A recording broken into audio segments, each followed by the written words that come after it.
This is how I beat Deadman mode Annihilation as a brand new player.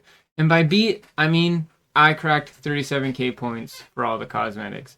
It took me the first 5 days, and now I really just log in for breaches so that I can get extra points, so that I can get more cosmetics, because supposedly they're worth like 100 mil each if you have extras. And I just wanted to go over what I thought was awesome in the brand new Dead mode, and what I thought was absolutely dog shit in the new mode from like a new player's perspective or somebody who hasn't played a lot.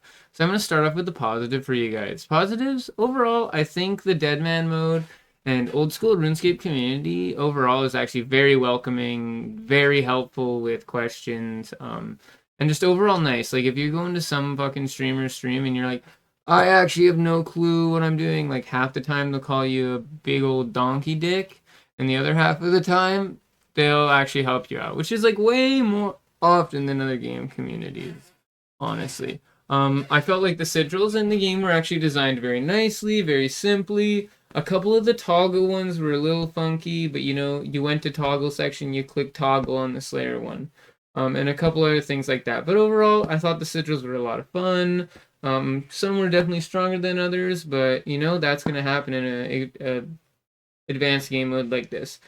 Clues and bosses. I really enjoyed the boss kill points, and I loved the clues. I made top 100 in clues done on day 3, and I was actually ranked 52, I believe, in Obor kills on the same day. So that was really exciting for me as like a new player, and that sense of progression really helped out, like pushing me forward. Another couple things I want to say are positive is just like the overall. I don't know. It's like fun. It's a for fun game mode, and I think you should be playing it for fun. Like that. That's a positive. It's RuneScape but fast. Now negatives. Now the negatives I found like multi combat zones. Like I understand there's supposed to be multi combat zones, but like 70% of fucking Gillinor are these multi combat zones where I'm getting my nuts crushed. Like that's not fun as a solo player to be barraged by fucking 6 guys with 99 magic typing fucking welcome to Lummy. Like no one wants that, and I felt like it took away a lot of the risk and reward from the game mode for me. For a long time, I was just in a rune dagger and like the fucking starter garbage, like I wasn't even doing anything useful. Another negative for me is just questing. Like, guys, I'm questing in the main game and I want to die. Like, why am I questing in this game for an extra 25 points? Now, it's a great source of points, I found, and I did suck it up and I did a bunch of questing. But another huge problem I had, I found it extremely hard to figure out which big quest lamps, I'm talking about like the 5k quest lamps, to take first. Like, in the guide I was following from West Ham, he tells you to take the Song of the Elves quest lamp first, and I still don't know what that unlocked for me. I think it unlocked the crystal bow, but I'm not sure. I never used the crystal bow at any point. A couple other things in the game just really aren't intuitive. Like the bone crossbow is sold in the Varrock archery shop. That would have been awesome to know day one. I just stopped training ranged because I couldn't figure it out.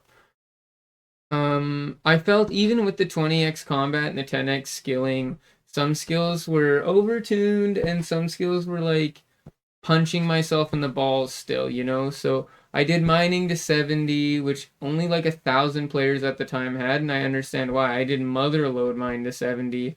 I got my miner kit for the achievement points, and it wasn't fun.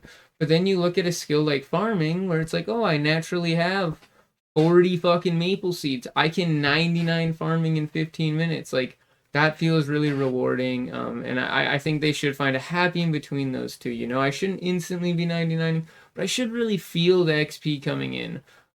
Breaches suck. This shit sucks.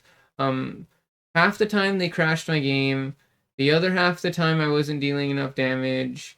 There was one time a breach spawned, and like halfway through the breach spawn, there's a multi fucking line, and I just got barraged to death by like 6 dudes for fun, and that's not fun. And like at most, like day 1 and 2, I was getting like 500 points from the breaches, and you're supposed to get 5,000. Like, okay, boys, I couldn't figure it out. Now that I figured it out and I've played the game mode, I do get about 2,500 to 3K using a zombie axe and everything. But it took me like 5 full days of playing, and I think I have like almost 4 full days of game time in like the 7 days that it took me to like finish everything I wanted to finish in Deadman mode. And now for like the controversial take or like the tough opinion, swapping. I didn't know what swapping was originally when I got into Deadman mode. And then when I did learn about it, I thought it was against TOS. So I learned like 3 or 4 days in, and I got offered on day three, 2.5 or 3, 150 mil for my 15 mil, which is worth 3 times my actual mains bank. And I thought it was against TOS, so I didn't even like look into it until like day 6 or 7 here. Uh, um, so I do think swapping is genuinely like a negative to this game mode. Like it's sketchy. It feels really scammy as like a new player. It doesn't feel safe to do. So I guess I don't mind the idea of swapping. Next Deadman mode, yeah, like I'm going to grind 5 mil for day 2 in GP and probably swap it so that I make more than my entire bank in the time I'm playing. Like that's just what you should do. But I do wish there was like an official system or something by Jagex to, allow this, because I don't like that you have to bond a second account. Trade a guy 100K, he trades you a mil. Trade him another 100K, he trades you a mil. Stuff like that. Tips for new players if you are getting into Deadman mode. Day 1 to 3, genuinely follow any of your favorite content creators' points guides. There's a ton of people out there who are going to be way more useful than me. Maybe I'll try and make a points guide if I'm still really into RuneScape, but honestly, follow what they say. Bodie, West Ham, even Oda Block. Like, I know he's not farming points, but he's probably got an idea on what to do for the first 2 hours. And then just lock in on making GP if you're newer and not like a genuine PKer. Because, like I said, you're gonna end up swapping. I think it's a bad thing, but you're gonna end up swapping and making a ton of money for the game you actually want to play. And then day 4 and beyond, honestly, I think that's the time. That's the time you lock in. Get some decent gear. Get your D skim. Get your Dragon Defender. Get your Fire Cape. Get your Mage Cape too. Do your skilling grinds. Get your boss KCs, and then you can quit day 7. You got your cosmetics, you made a ton of money, and you had your fun. And I think that's what Deadman mode really is and is really about. And that's my final thoughts. I'd give this Deadman mode a 7.5 or 8 out of 10. This is the first impression for me.